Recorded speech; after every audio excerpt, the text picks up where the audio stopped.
Okay, so in this class, and we are going to discuss about genetic code. Okay.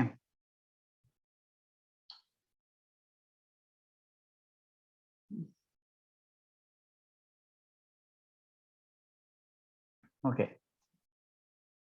So நம்மளுடைய last topic வந்து நம்ம transcription of prokaryotic cell and transcription of eukaryote.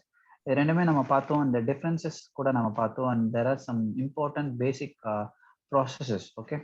So நம்ம RNA types நம்ம பார்ப்போம். எக்ஸ்ட்ராவா eukaryotic நோட டிரான்ஸ்கிரிப்ஷனை பார்க்கும்போது there are 3 different RNA and their role. அது நம்ம பார்ப்போம். அது மட்டும் இல்லாம 3 different RNA polymerase enzymes and their role. அது கூட நம்ம இங்க பார்த்திருப்போம். Just once again அந்த ஒரு eukaryotic transcription மட்டும் நான் once again repeat பண்ணிடுறேன். See, we have some basic information here. So இது முடிச்சிட்டு நம்ம அங்க போகும்போது ரொம்ப யூஸ்ஃபுல்லா புரியும் நமக்கு. See, in eukaryotes, okay, in eukaryotes there are 2 additional complexities. So நம்ம இதுக்கு முன்னாடி prokaryotic நோடைய transcriptionல ரெண்டே இன்சிடென்ட் பார்த்தோம். அதாவது the transcription processல initiation and elongation termination, இந்த 3 processல prokaryotic, I'm talking about prokaryotic transcription, the RNA polymerase is only capable of catalyzing the process of elongation. It associates transiently with the initiation factor and a termination factor. Initiation factor sigma and termination factor is rho. So they initiate and terminate the transcription respectively. So association with these factors all alter the specificity of the RNA polymerase to either initiate or terminate. Okay. So இது வந்து பாக்டீரியால நம்ம இது வந்து பார்க்கலாம். Okay, but இங்க eukaryotes there are 2 additional complexities. என்னன்னு பாருங்க, prokaryotesல only one RNA polymerase enough for elongation, but here in eukaryotes at least 3 RNA polymerases in the nucleus. They are very, very important. Okay, in addition to the RNA polymerase found in organelles, additionally இங்க வந்து இருக்கும். Okay, and there is a clear cut division of labor. ஏன்னா ஒவ்வொரு RNA polymerase-க்கும் ஒரு particular function இருக்குங்க. For example, the RNA polymerase 1 which transcribes RNAs. Okay, so different type of RNAs we have. Okay, so 28S, 18S and 5.8S. So here the S means Swedberg unit. Okay, so in a ribosome there are 2 subunits, one are larger subunit, another one is smaller subunit. So while we are differentiating these subunits, we are using the Swedberg unit. There is a meaning S. Okay, Swedberg unit. Okay, right.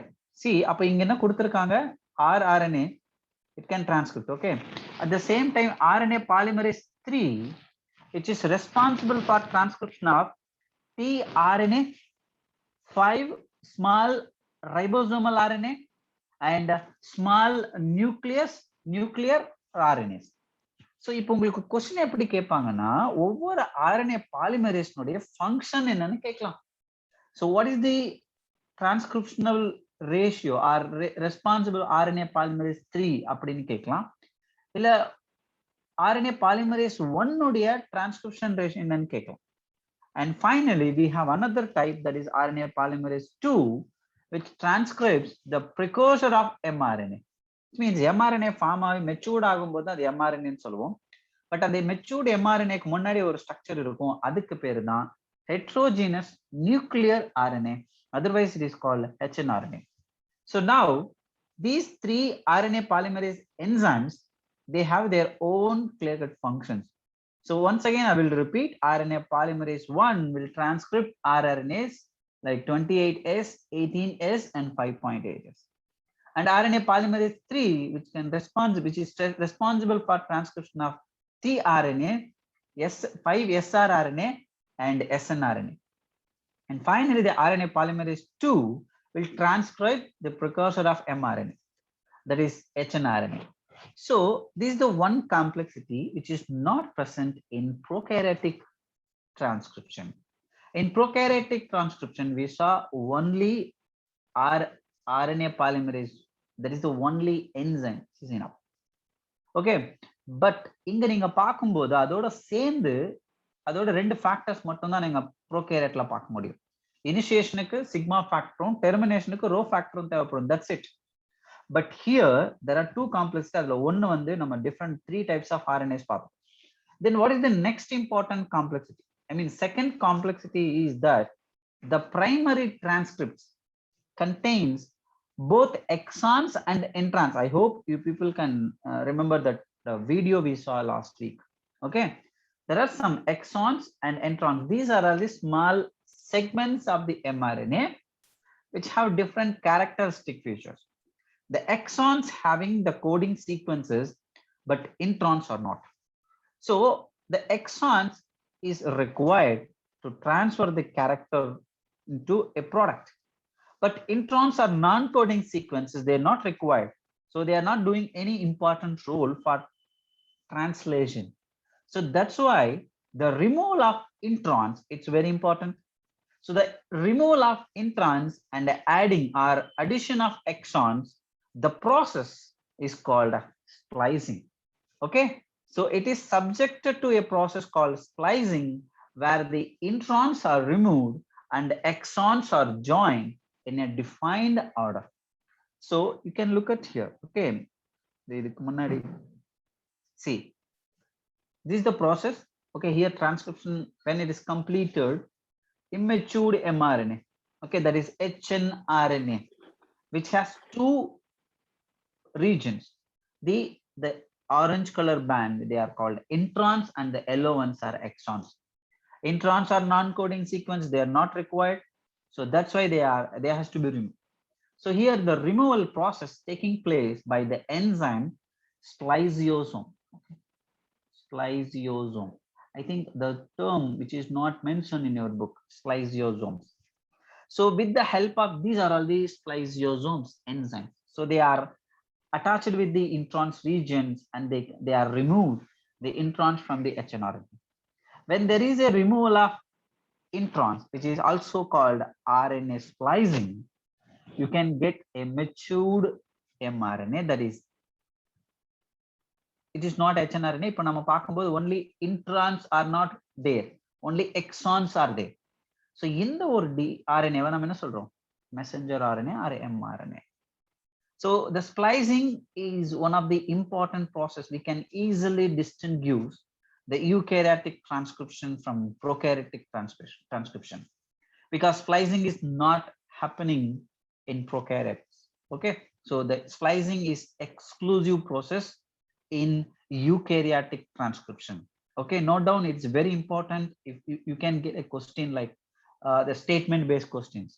The splicing is common in both eukaryotic and prokaryotic. If it is statement like this, it is correct? Is it correct? No, right? No, the splicing is exclusively present in eukaryotes. Okay, and we have another two important process along with splicing. They also simultaneously taking place during transcription. So we can discuss one by one. See, if you look the 5th prime end of mRNA, there is a structure, there is a compound which is called methyl guanosine triphosphate, that is MGPP. That is methyl guanosine triphosphate. So it is added in the 5th prime end, so which is also called capping. This is called capping. Okay, this is called capping. At the same time, in the 3rd prime end, adenylation, okay, that is made by polyadenylation, which is also called poly A type, which is adding in the 3rd prime end. This process is called tailing. Okay, so we can expect a question, what is tailing and what is capping, and which region exactly capping is taking place and tailing is taking place. இப்படி questions வந்து கேட்கலாம். So 3rd prime endல தான் tailing நடக்குது, 5th prime endல தான் capping நடக்குது. So 5th prime endல methyl guanosine triphosphate add ஆகுது, and 3rd prime endல adenylate residues வந்து add ஆகும். Okay, I hope people can understood what exactly we discussed here. Okay, it's all about the eukaryotic transcription. Once again, I will read the lines which regarding capping and tailing once again. In capping, an unusual nucleotide, that is methyl guanosine triphosphate, is added to the 5th prime end of hnRNA. In tailing, adenylate residues, almost 200 to 300 numbers, are added at third end in a template independent manner. So it is fully processed hnRNA, now called mRNA. So now in eukaryotes, another very important difference between prokaryotic and eukaryotic transcription is the region where exactly this process is taking place.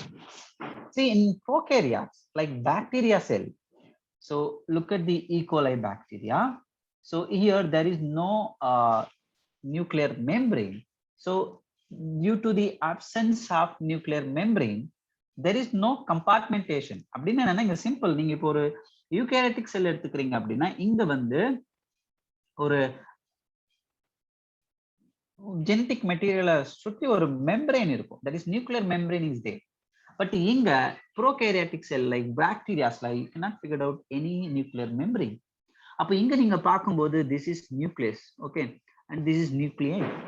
So now இப்ப என்ன நடக்குது அப்படின்னா, the transcription in prokaryotes which is taking place in this cytoplasm, we have to say like this, okay.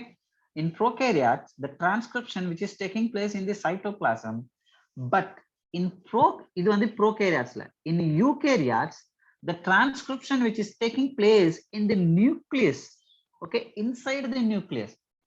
And we also discussed the nuclear structure, okay, the nuclear, the outer membrane of nucleus which has some pores, they are called nuclear pores, and these nuclear pores pave the way for the entry of mRNA from nucleus to cytoplasm. So இப்போ nucleusல mRNA synthesize ஆகும்.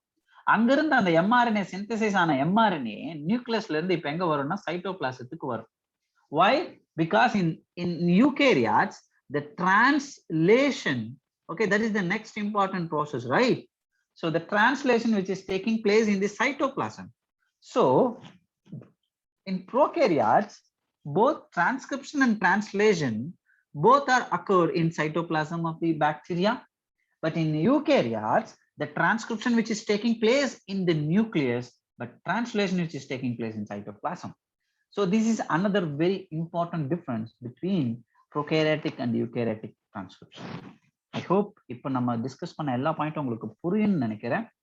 If you have any doubt regarding the last points we discussed here, you can ask me anything.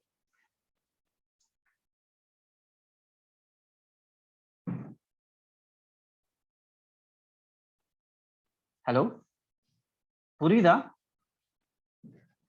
Yes, sir. Yes, sir. எல்லாரும் silent ஆயிட்டீங்களே, என்ன reason? நான் அடுத்து வந்து புரியுதா இல்லையா?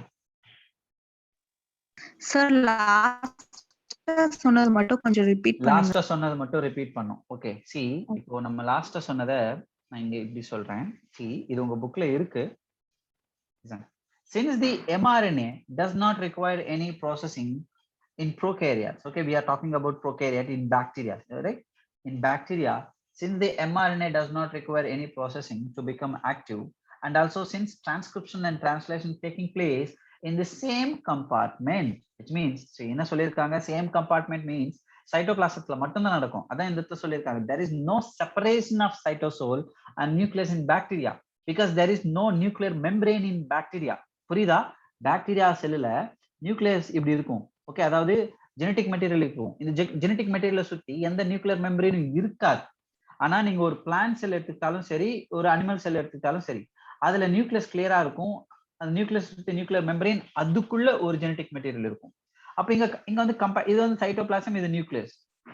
இங்கதான் வந்து டிரான்ஸ்கிரிப்ஷன் நடக்கும் யூகேரியாஸ்ல, இங்க டிரான்ஸ்லேஷன் நடக்கும் சைட்டோபிளாசம்ல. ஆனா நீங்க ப்ரோகேரியட்ல இந்த மாதிரியான நியூக்ளியர் மெம்பரேன் இல்லாததால there is no separation of cytosol and nucleus in bacteria, so it takes place in the same compartment. Many times the translation can begin much before the RNA is fully transcribed. So this is another characteristic feature of prokaryotic transcription. Okay, இப்போ புரியுதா? Yes, sir. Okay. Yes, sir. So almost how many are there? Okay, almost 121 except me. Saroda said pambodhu almost 120. Right. So I'm asking all the people, okay, all the 120 people, okay. So உங்களுக்கு எல்லாருக்கும் புரியுதா? At least உங்களுக்கு வந்து எல்லாரும் ஒரே நேரத்துல சொல்ல முடியாது, இங்க பண்ண முடியாது. But you have any doubt, நீங்க நான் கேட்கலாம், இல்லைன்னா chat பண்ணலாம். chat மெசேஜ்ல பண்ணுங்க. ஏதாவது டவுட்னா எனக்கு தெரிஞ்சு அப்படியே பேசலாம். ஓகே, என்னங்க அதுக்குள்ள 2 பேர் சொன்ன உடனே 2 பேர் லீவ் ஆகி பண்ணிட்டாங்களோ?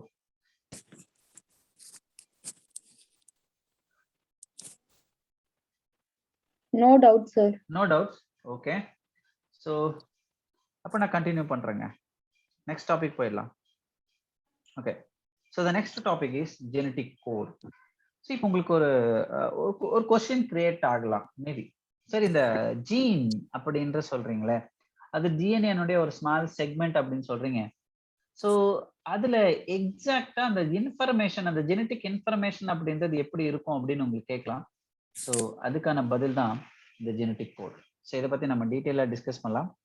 It's very important topic. And every year, நானும் இது லாஸ்ட் இயர் முந்தின வருஷம் 2019 ஒரு கொஸ்டின் கேட்டிருந்தாங்க. ஓகே, ஸோ அதனால இந்த ரீஜன்ல அதை தாண்டி வேற ஏதாவது கொஸ்டின்ஸ் கேட்கறதுக்கான சான்சஸ் இருக்கான்னு நம்ம பார்க்கலாம். Okay, see, during the replication and transcription, a nucleic acid was copied to form another nucleic acid. So that is நம்ம பார்த்துட்டு இருக்கோம். Hence these processes are easy to conceptualize on the basis of complementarity. We know, see, complementarity அப்படின்றது இங்க எப்படி நடக்குதுன்னு நமக்கு தெரியும். காம்ப்ளிமெண்டாரிட்டின்றது எப்படி நடக்குது? ஸோ இங்க வந்து ஒரு ஸ்டாண்ட்ல இருக்கக்கூடிய அடினைன் ஆப்போசிட் ஸ்டாண்ட்ல இருக்கும்போது தைமினோட தான் வந்து பைண்ட் ஆகும். ஓகே, ஸோ அதுதான் நம்ம காம்ப்ளிமெண்டாரிட்டின்னு சொல்றோம். The process of translation requires transfer of genetic information from a polymer of nucleotide to synthesize a polymer of amino acid. See, if anyone knows the meaning of these lines, okay, சொல்லுங்க பாப்போம். The process of translation requires transfer of genetic information from a polymer of nucleotide to synthesize a polymer of amino acid. See, நான் இதுக்கு முன்னாடி சொல்லியிருந்தேன், transcription அப்படின்றது என்னது?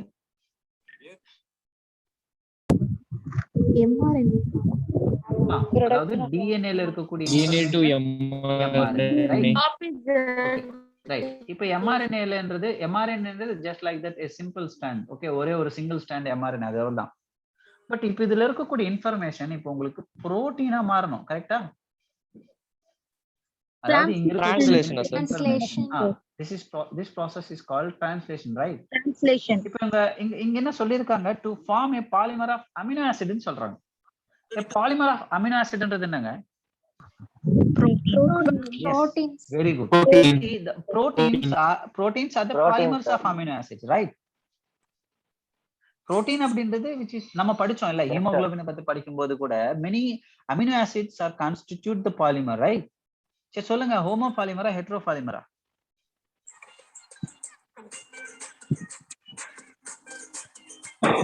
Homopolymer, sir. Homo polymer எப்படி சொல்றீங்க?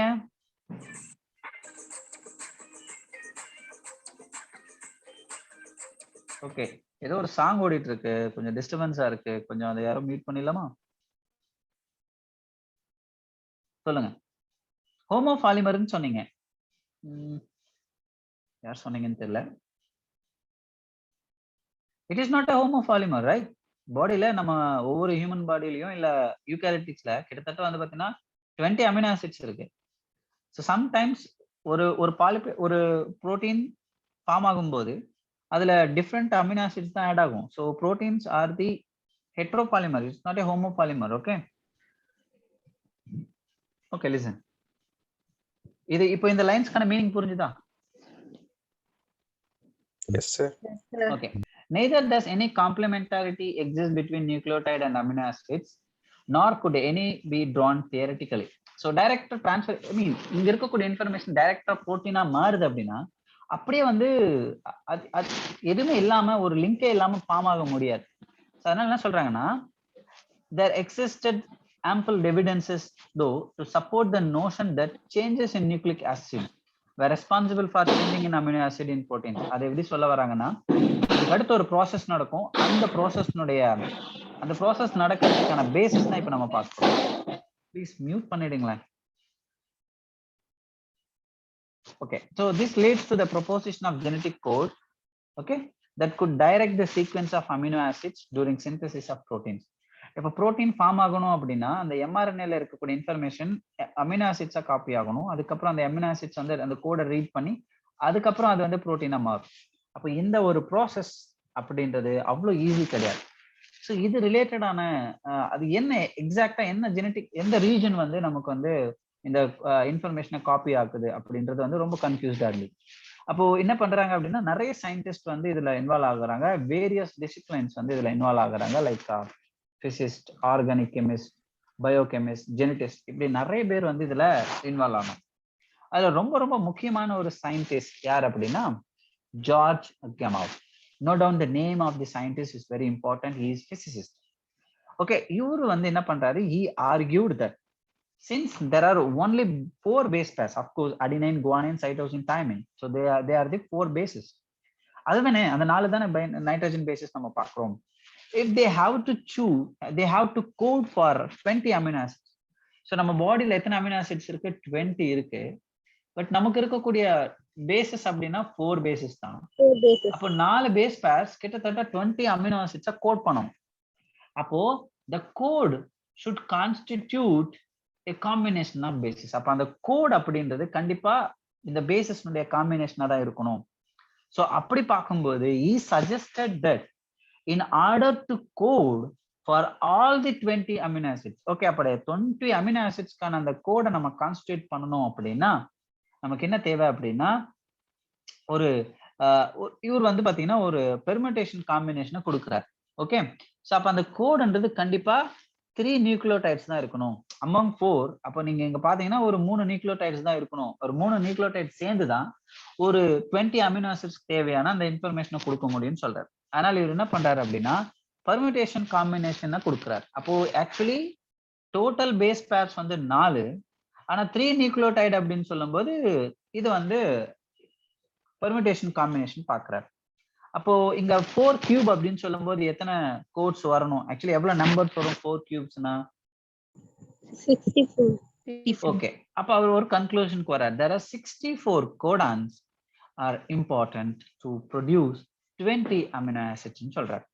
ஆனா இதுல இந்த 64 கோடான்ஸ இவர் சொன்ன விஷயங்கள் அதோட நிக்கல. இவர் வந்து ஓகே ஒரு பெர்முடேஷன் காம்பினேஷன் மூலமா வந்து 20 அமினோ ஆசிட்ஸ்க்கான கோட் அப்படின்றது 64 கோடான்ஸா தான் இருக்க முடியும் அப்படின்னு சொல்றாரு. ஓகே, பட் இதோட முடியல.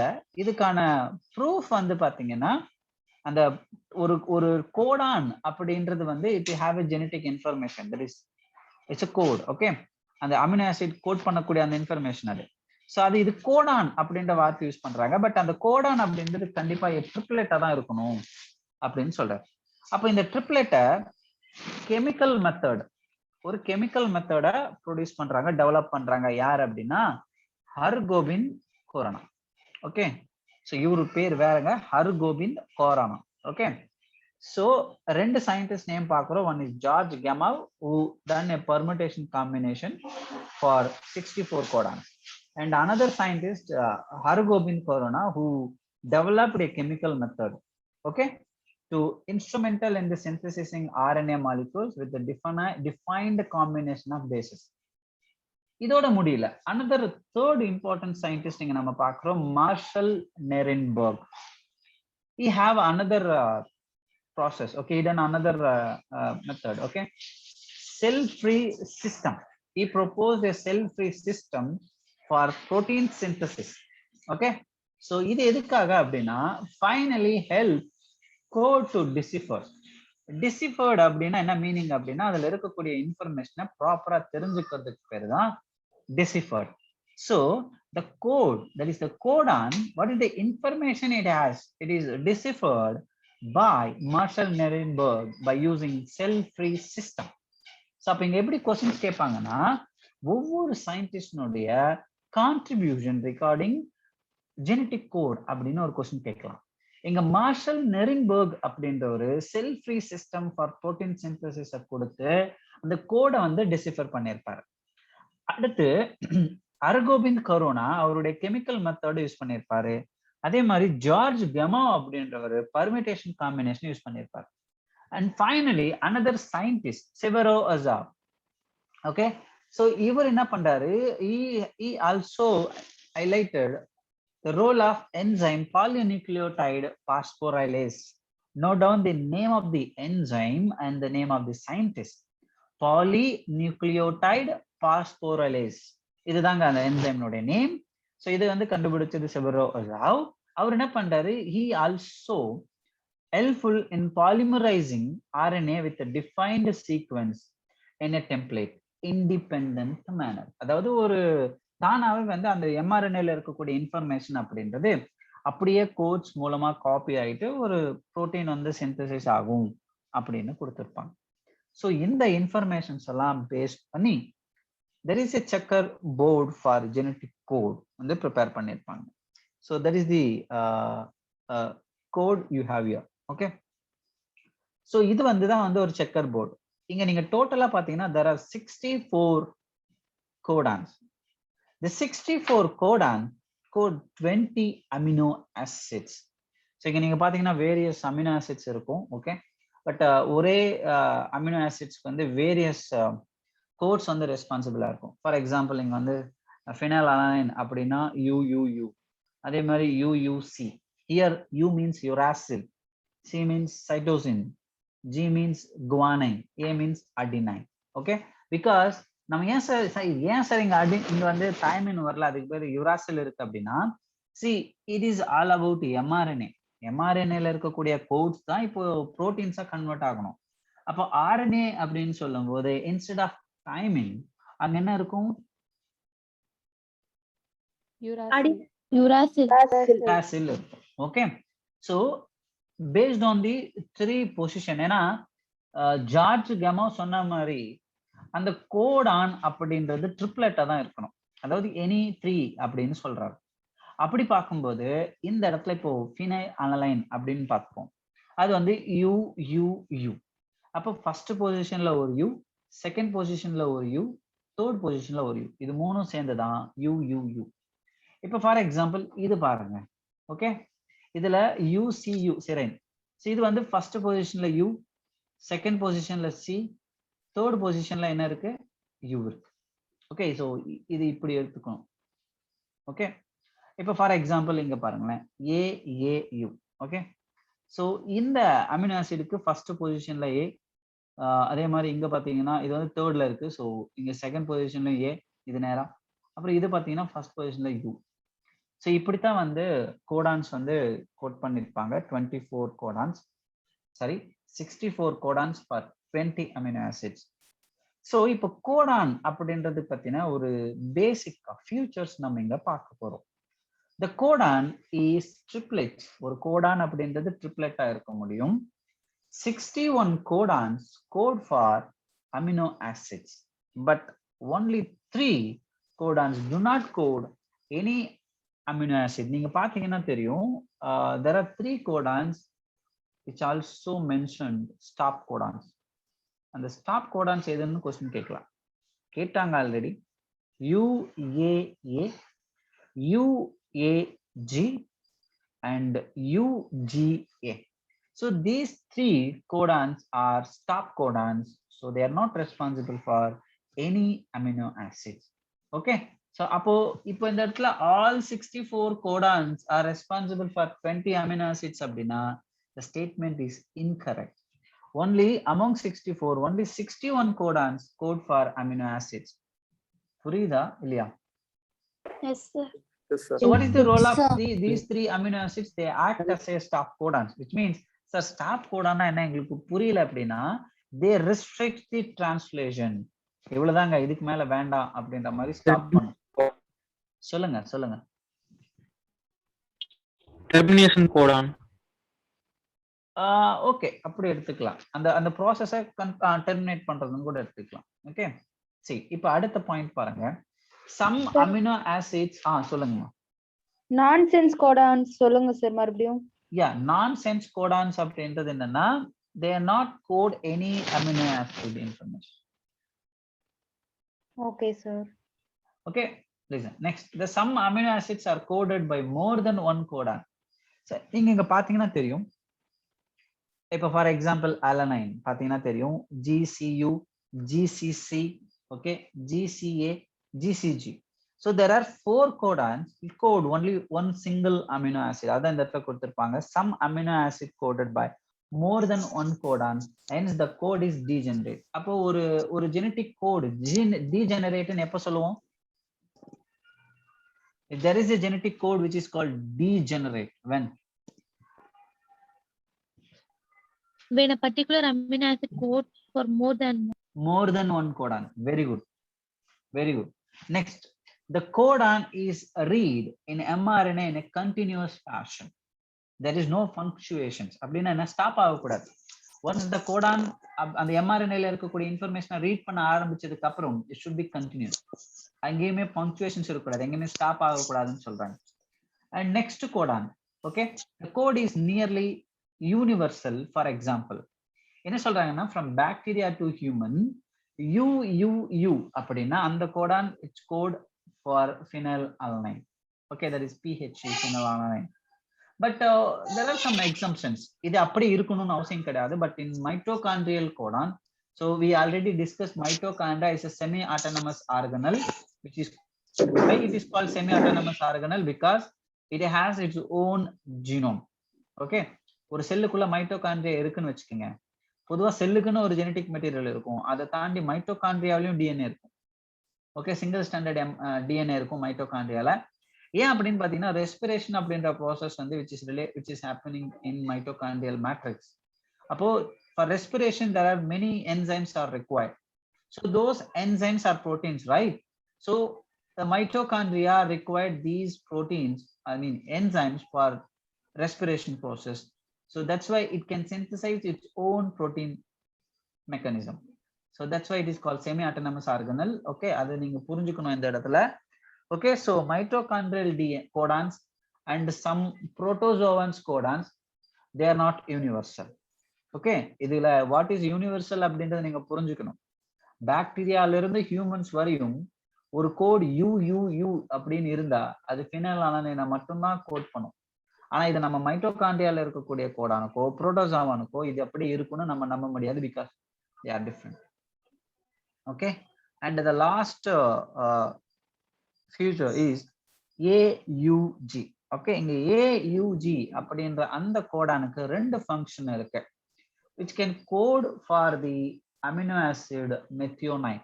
Look at this point, it is very important, it is very useful to understand the another process which is called translation. Okay, and it also act as an initiator codon. ஏன் இதை initiator Godan அப்படின்றாங்கன்னா, எப்பெல்லாம் ஒரு எம்ஆர்என்ஏல இருக்கக்கூடிய information புரோட்டீனா copy ஆகணுமோ அப்ப அந்த இடத்துல அந்த ப்ராசஸை இனிஷியேட் பண்றதுக்கு ஒரு ஸ்டிமுலேட்டர் வேணும். அதுதான் இந்த இடத்துல ஏயுஜி இருக்கு. அப்ப AUG it act as a initiator codon and it is also code for the enzyme, sorry, amino acid methionine. Okay, so but நம்ம இதுக்கு முன்னாடி பார்த்தோம் UAA, UAG and UGA are stop, they are also called terminator codons. Okay, right. So now we discussed what is genetic code. Okay, and we saw various characteristic features of genetic code, and there are 4 important scientists and their contribution regarding genetic code, and what is the codon checkerboard, and how the checkerboards are made. Okay, and then salient features of genetic codes, இதெல்லாம் salient features அப்படின்னு பார்த்தோம். And these points are very very important. Almost 6 points, all 6 points are very important. So you should know how many stop codons, and what is a degenerate code, and what is universal code. Okay, and what is the initiator codon, and what is the code which can code the amino acid. Okay, so these are all the very important points. Okay, what we discussed now. So any doubts regarding genetic code? Sir, can you explain Hargobind Khorana's contribution, sir? See, he developed a method, cell freeze system, I mean chemical method. So with the help of chemical method, okay, how exactly, okay, இவருடைய அந்த mechanism அப்படின்றது என்ன சொல்லியிருப்பார் அப்படின்னா, instrumental in the synthesizing RNA molecules with defined combination of bases. So அந்த mRNA அப்படின்றது வந்து synthesise ஆகும் போதே அதுல இருக்கக்கூடிய அந்த காம்பினேஷன் பேசிஸ் அப்படின்றது இந்த ஒரு புரோட்டீனுக்காகத்தான் இருக்கணும் அப்படின்னு ப்ரிப்பேர்ட் ஆயிருக்கும் அப்படின்னு கண்டுபிடிச்சிருப்பார். Okay sir. இப்போ நம்ம டிரான்ஸ்லேஷன் அப்படின்ற ப்ராசஸ் பார்ப்போம். உங்களுக்கு அதை பார்க்கும்போது you can recollect the points. Okay, without translation இது உங்களால இன்னும் ப்ராப்பரா புரிஞ்சுக்கிறதுக்கு கொஞ்சம் கஷ்டமா இருக்கும்.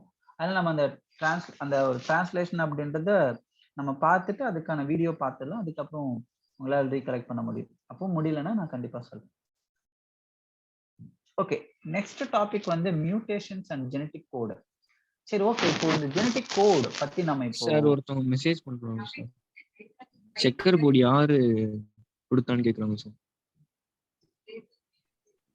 செக்கர் போர்டு இந்த இடத்துல எக்ஸாக்டா கொடுத்ததுன்னு சொல்ல முடியாதுமா. ஓவரால் எல்லாருடைய கான்ட்ரிபியூஷனை பேசி இது பண்ணிடலாம்.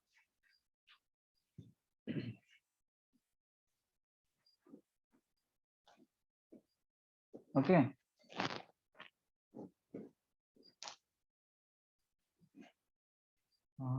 யார் பேருன்னு தெரியல எனக்கு.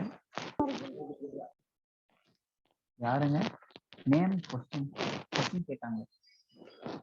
நான் அவங்க பேர் கிட்ட சொன்னா உங்களுக்கு புரியும்.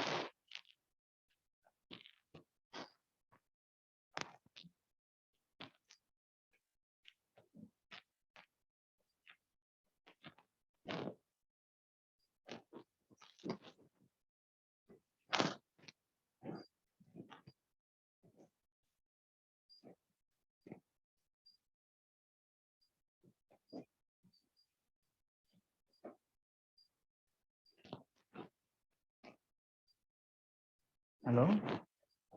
S sir. Yes sir. புரியுதா? Yes sir. ஓகே சரி, ஓகே, அடுத்த டாபிக் போயிடலாமா? Yes sir. Yes sir.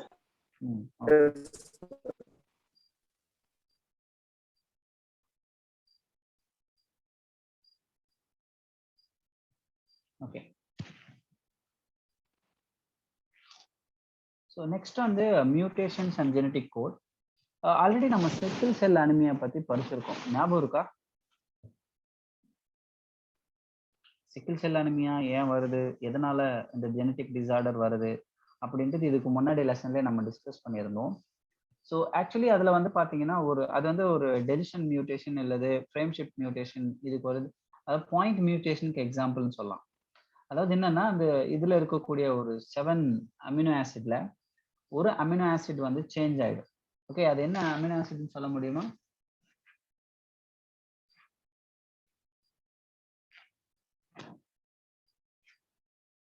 எந்த ஒரு அமினோ ஆசிட்க்கு பதிலா எது ஃபார்ம் ஆகும், ஞாபகம் இருக்கா? Glutamic acid. Glutamate to valine. Yeah, glutamic ஆசிட்க்கு பதிலா வேலைன் ஃபார்ம் ஆகுமா, இல்ல வேலைனுக்கு பதிலா குளுட்டமிக் ஆசிட் ஃபார்ம் ஆகும்? Glutamic acid க்கு பதிலா valine form. வேலைன். நீங்க அந்த இடத்துல பாத்தீங்கன்னா அந்த ஒரு சேஞ்ச் ஓவர் பாத்தீங்கன்னா அதுல வந்து ஒரு கோட் வந்து மிஸ் ஆகும். அதாவது கோட் வந்து தப்பா அந்த இடத்துல கோட் ஆகும். பாத்திருக்கீங்களா சார்? GAGக்கு பதிலா GTGன்னு ஒரு கோடு வரும் சார். ஓகே, அந்த கோடு தான் இந்த இடத்துல நம்ம அந்த கோட் வந்து 3 இது இருக்கா, தட் இஸ் ட்ரிப்ளெட், ரைட்? அதானே triplet? S sir. Yes sir. அந்த ட்ரிப்ளெட் வந்து ஒருவேளை அந்த ட்ரிப்ளெட் மாறுறதால அங்க ஒரு சேஞ்ச் ஓவர் நடக்குதுல்ல, அதுதான் மியூட்டேஷன். ஓகே, ஸோ ஒரு சடனா ஒரு பர்டிகுலர் பேஸ் பேர்ல சில சேஞ்சஸ் நடக்கும்போது அதனுடைய எக்ஸ்பிரஷன் அப்படின்றது மாறும். ஸோ அதுதான் நம்ம இந்த இடத்துல மியூட்டேஷன் அப்படின்னு சொல்றோம். ஸோ இதுக்கு ஒரு பெஸ்ட் எக்ஸாம்பிளா ஒரு எக்ஸாம்பிள் இங்க கொடுத்துருப்பாங்க இந்த இடத்துல. சி, இப்போ இங்க வந்து Ram has red cap. So இப்போ வந்து ஆல் வேர்ட்ஸ் ஓகே இங்க கொடுத்துருக்கக்கூடிய ராம் ஹேஸ் ரெட் கேப்ன்றது 3 இதுவாக தான் இருக்கு. So you just assume these words are genetic code. Okay so Ram has red cap அப்படின்றதுல ஒரு மீனிங் இருக்கு. Ram has red cap. இப்போ என்ன ஆகுது அப்படின்னா பி அப்படின்ற ஒரு லெட்டர் இந்த இடத்துல ஆஸுக்கும் அந்த ரெட்டுக்கும் நடுவில் இன்செர்ட் ஆகுதுன்னு வச்சுப்போம். ஓகே இல்ல இதுக்கு அப்புறம் ஆட் ஆகுது. ஸோ அப்போ இந்த இடத்துல ஆட் ஆகுதுன்னு வச்சுப்போம் பிஆர்இ. இப்போ அதே மாதிரி அடுத்து வந்து ஐ அப்படின்ற ஒரு வந்து ஆட் ஆகுது. ஐ மீன் இந்த இடத்துல வந்து ஒரு பேஸ் பேரன் அப்படின்னு எடுத்துக்கலாம் நம்ம. அப்படி ஆட் ஆகும்போது லாஸ்டா வந்து ஜி அப்படின்றது ஆட் ஆகுது. ஸோ இப்படி பேசிஸ் ஒன்னொன்னு ஆட் ஆகும்போது இங்க வந்து ஒரு கோடான் வந்து அடிஷ்னலா ஆட் ஆயிடுச்சு. ராம் ஹேஸ் ரெட் கேப் அப்படின்றது இப்ப என்னவா மாறி இருக்கு, ராம் ஹேஸ் பிக் ரெட் கேப்னு மாறிடுச்சு. Which means it completely change the meaning, right? இதுக்கு முன்னாடி ரெட் கேப் இருக்கு, பட் அந்த ரெட் கேப் பிக்கா ஸ்மாலான்றதெல்லாம் கொடுக்கல. அப்ப இங்க பிக்ன்ற வார்த்தை கண்டிப்பா இட் ஆட் தி அனதர் என்ன சொல்றது ரெட் அப்படின்றதுக்கு ஒரு ஒரு ஒரு அப்ஜெக்டிவ் கொடுக்குது இல்ல. இங்க வந்து அது ஒரு பிக் ரெட் கேப் அப்படின்னு கொடுக்குது. அப்போ இங்க இதுதான் என்ன சொல்ல வராங்க அப்படின்னா அடிஷ்னல் மியூட்டேஷன் அப்படின்னு சொல்றாங்க. அடிஷ்னல் அப்படின்றது எக்ஸ்ட்ராவா ஒரு கோட் ஆட் ஆகும்போது அந்த இடத்துல அதனுடைய மீனிங் மாறுற மாதிரி ஒரு புரோட்டீனுக்கான இன்ஃபர்மேஷனும் மாறும்போது அது ஒரு டிஃப்ரெண்ட் புரோட்டீனா மாறலாம். மேபி அது ஃபங்க்ஷனலா இருக்கலாம், இல்லை டிஸ்ஃபங்க்ஷனலா இருக்கலாம், ஈவன் புரோட்டீன் ஃபார்ம் ஆகலாம கூட போகலாம். இப்போ அதே மாதிரி ராம் ஹேஸ் கேப் அப்படின்றது இப்போ என்ன பண்றோம், நம்ம ரிமூவ் பண்றோம். இப்போ ஒவ்வொரு டெலிஷன் மியூட்டேஷனுக்கு எக்ஸாம்பிள், அதாவது இன்சர்ஷனல் டெலிஷன் மியூட்டேஷனுக்கு இன்னொரு எக்ஸாம்பிள் ராம் ஹேஸ் கேப். இதுக்கு முன்னாடி ரெட்ன்றதை பார்த்தோம், பட் இப்போ என்ன ஆகுதுன்னா அந்த ஒரு லெட்டரா அந்த இடத்துல இருந்து ஆர் அப்புறம் இ அதுக்கப்புறம் டி வந்து ரிலீஸ் ஆயிடுது, ரிமூவ் ஆயிடுது. அண்ட் ஃபைனலா 4 அமினோ ஆசிட்ஸ்க்கு பதிலாக இங்க 3 தான் கிடைக்கும். Which means 1 Godan is deletion. Okay so which is also called deletion mutation. இப்போ இந்த டெலிஷன் மியூட்டேஷனால அந்த ஒரு கோடானுக்கான அந்த இன்ஃபர்மேஷன் கரெக்டா ப்ராப்பரா கோட் ஆகலை அப்படின்னா, எக்ஸ்பிரஸ் ஆகலைன்னா அதுக்கான அந்த இன்ஃபர்மேஷன் அப்படின்றது ப்ராப்பரா இதாகாது. ஸோ இது ரெண்டுமே எதுக்கான எக்ஸாம்பிள் அப்படின்னா டெலிஷன் மியூட்டேஷன் அண்ட் இன்சர்ஷனல் மியூட்டேஷன் அப்படின்னு சொல்லுவாங்க. புரியுதா இல்லையா?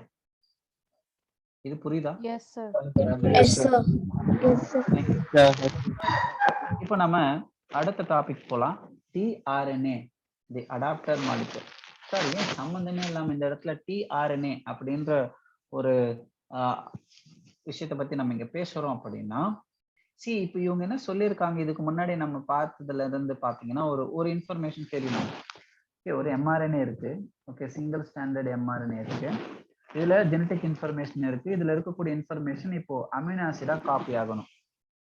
அப்புறம் அந்த அமினோ ஆசிட்ஸ்க்கு இடையில ஒரு பாண்டிங் கிரியேட் ஆகி அது ஒரு புரோட்டீனை கிரியேட் பண்ணணும். இதுதான் டிரான்ஸ்லேஷன் ப்ராசஸ். எக்ஸாக்டா எம்ஆர்என்ஏல இருக்கக்கூடிய இன்ஃபர்மேஷன் புரோட்டீனா மாறணும், பட் அது அமினோ ஆசிட்ஸா மாறணும். பட் இங்க அமினோ ஆசிட்ஸ் டைரக்டா எம்ஆர்என்ஏல இருக்கக்கூடிய இன்ஃபர்மேஷனை எடுத்துக்க முடியாது. ஸோ அதனால இதுக்கு ஒரு அடாப்டர் மாலிகுல் தேவை, அடாப்டர் ஸ்ட்ரக்சர் தேவை. அதுதான் நம்ம tRNA அப்படின்னு சொல்றோம். ஸோ ஒரு tRNA ஸ்ட்ரக்சர் அப்படின்னு பார்த்தீங்கன்னா வேரியஸ் இதுல இருக்கும். பட் இங்க நீங்க பாத்தீங்கன்னா this is the tRNA. Okay இந்த tRNAல there are 3 important regions, but 2 important region பத்தி நம்ம இப்போ பேசலாம். இந்த ரீஜன் வந்து one is anticodon region, this is amino acid acceptor end. Okay இதுல clover leaf structure different structures இருக்கு. பட் நம்ம இங்க பார்த்துருக்கிறது வந்து இந்த ஸ்ட்ரக்சர் படி பார்க்கும்போது we have 2 regions of tRNA. One is amino acid region, another one is anticodon region. See இந்த anticodon region அப்படின்றது எதுக்காக அப்படின்னா இங்க mRNA இருக்கக்கூடிய இன்ஃபர்மேஷனை கோட் பண்ணணும். இப்போ ஃபார் எக்ஸாம்பிள் இங்க யூராசில் இருக்கு, இங்க அடினைன் இருக்கு, இங்க சைட்டோசின் இருக்குன்னா tRNA ஆன்டிகோடான்ல இதுக்கான காம்ப்ளிமெண்டாரிட்டி இருக்கும். இப்போ இங்க யூராசில்னா ஆப்போசிட்ல கண்டிப்பா அடினைன் இருக்கணும். அதே மாதிரி இங்க யூராசில்னா இங்க அடினைன் இருக்கணும், இங்க குவானைன் இங்க சைட்டோசின் இருக்கணும். அப்போ இந்த ஒரு இன்ஃபர்மேஷனை இப்போ எம்ஆர்என்ஏல இருந்து அதை அமினோ ஆசிட்க்கு கேரி பண்ணக்கூடியது ஒரு adapter molecule, that is tRNA. So இதை பத்தி தான் நம்ம பார்க்க போறோம். tRNAக்கு இன்னொரு பேர் வந்து sRNA ஆர் சாலிபிள் RNA அப்படின்னு சொல்லுவாங்க. Okay right. ஸோ இது உங்களுக்கு புரிஞ்சிருக்கும்னு நினைக்கிறேன். ஸோ இதுல tRNA as an anticodon loop that has the basis complementary to the code. இந்த கோடுக்கான பேசிஸ் காம்ப்ளிமெண்டரி இங்க இருக்கு. and it also has an amino acid acceptor N. So this is the amino acid acceptor N, which binds the amino acid. Okay, so tRNAs are specific. அதாவது என்னன்னா ஒவ்வொரு இப்போ வந்து 20 amino acids இருக்கு நம்ம பாடியிலன்னு வச்சுக்கோங்களேன். அதுல ஒரு 7 அமினோ ஆசிட்ஸ் தான் வந்து ஹீமோகுளோபினுக்கு தேவை. அப்போ இந்த 20ல பர்டிகுலரா 7 அமினோ ஆசிட்ஸ் மட்டும் கேரி பண்ணக்கூடிய அடாப்டர் மாலிகுல் tRNA வேணும். அதான் இந்த இடத்துல கொடுத்துருக்காங்க, tRNAs are specific for each amino acid. அதாவது ஒவ்வொரு அமினோ ஆசிடுக்கும் ஒரு tRNAன்றது ஸ்பெசிஃபிக்கா இருக்கணும். ஓகே, அதே மாதிரி for initiation there is another specific tRNA that is referred to as initiator tRNA. இதுக்கு முன்னாடி பார்த்ததுல எதுங்க initiator tRNA?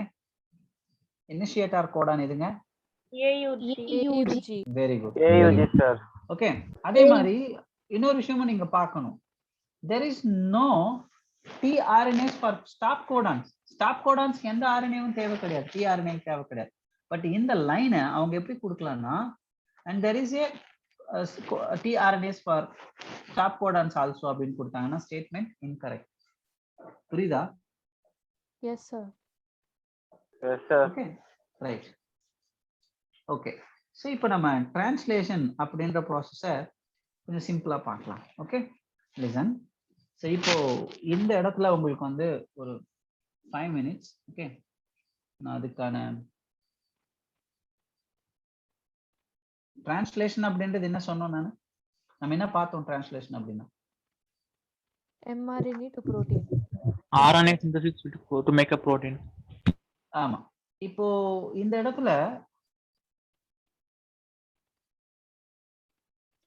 Polymerization of amino acid to form a polypeptide.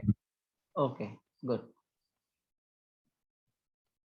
அப்ப டிரான்ஸ்லேஷன் அப்படின்ற ப்ராசஸ் வந்து இங்க நடக்கணும், அப்படிதானே? Yes sir. ஓகே, டிரான்ஸ்லேஷன் இல்லாம ஒரு புரோட்டீன் அப்படின்றது ஃபார்ம் ஆகுது. ஓகே, சரி. இப்போ இந்த ப்ராசஸ் உங்களுக்கு சொல்றதுக்கு முன்னாடி, ஓகே, இந்த ப்ராசஸ் ஒரு நிமிஷம் சார், எனக்கு ஸ்கிரீன் ஷேர் ஆகல, மறுபடியும் ஸ்கிரீன் ஷேர் பண்றீங்களா? இப்போ okay sir, thank you sir.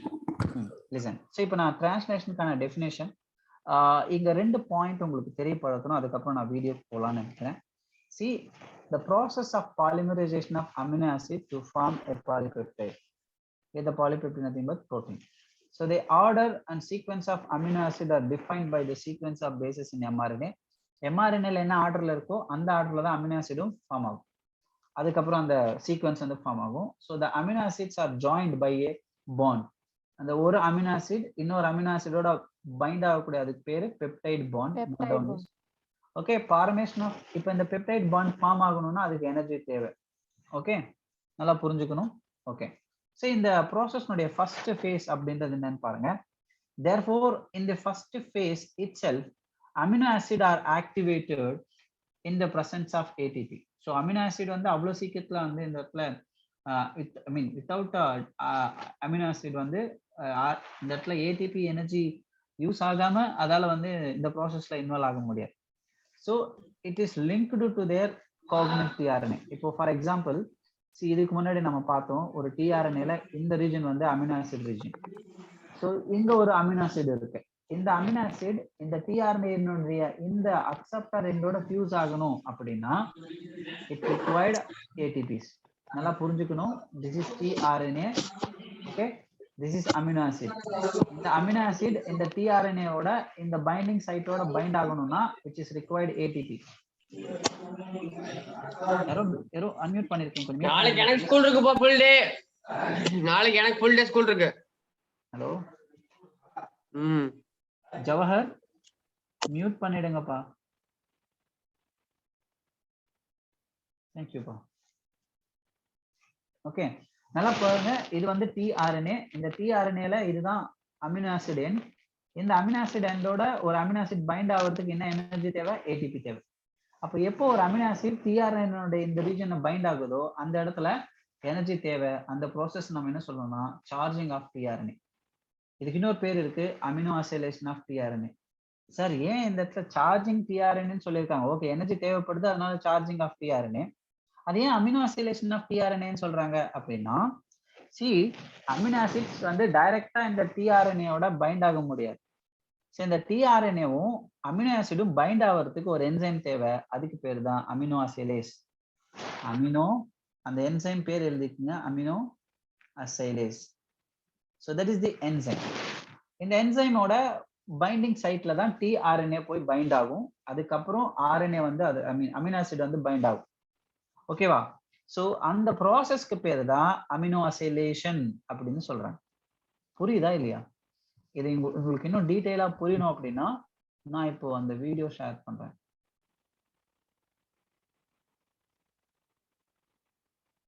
Okay, so இப்போ உங்களுக்கு ஒரு வீடியோ டிஸ்பிளே ஆயிட்டு இருக்கா? புரோட்டீன் சிந்தசிஸ் டிரான்ஸ்லேஷன் அப்படின்னு. ஓகே, கொஞ்சம் கவனமா இது கொஞ்சம் கவனிங்க. ஓகே, இதுல ஏதாவது டவுட்னா சொல்லுங்க, நான் ஸ்டாப் பண்ணிட்டு சொல்றேன். But it is very important. Listen.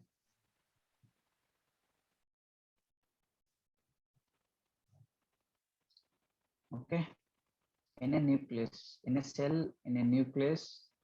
Okay, so this is the nucleus. So நமக்கு இங்க இருந்து mRNA synthesize ஆகுது through the nuclear pore. Okay, so they are reached the cytoplasm. Okay, right. So இப்போ you are seeing the enzyme amino acid tRNA synthase. So இந்த என்சைம்ல ரெண்டு side இருக்கு. This is the amino acid. So பாத்தீங்கன்னா தெரியும், amino ஆசிடும் அந்த என்சைமோட find ஆகிறதுக்கு அதுக்கு ATP தேவைப்படுது. இப்போ tRNA travel ஆகுது. Okay, this is the tRNA and now the tRNA is going to bind with the amino acid. Okay, புரியுதா? Yes, sir. Right, now tRNA which is added with amino acid. Okay, இப்போ இதுதான் வந்து methionine tRNA which is the initiator. இதுதானே, அதனால இது வருது அப்படின்னா mRNA கிட்ட வருது.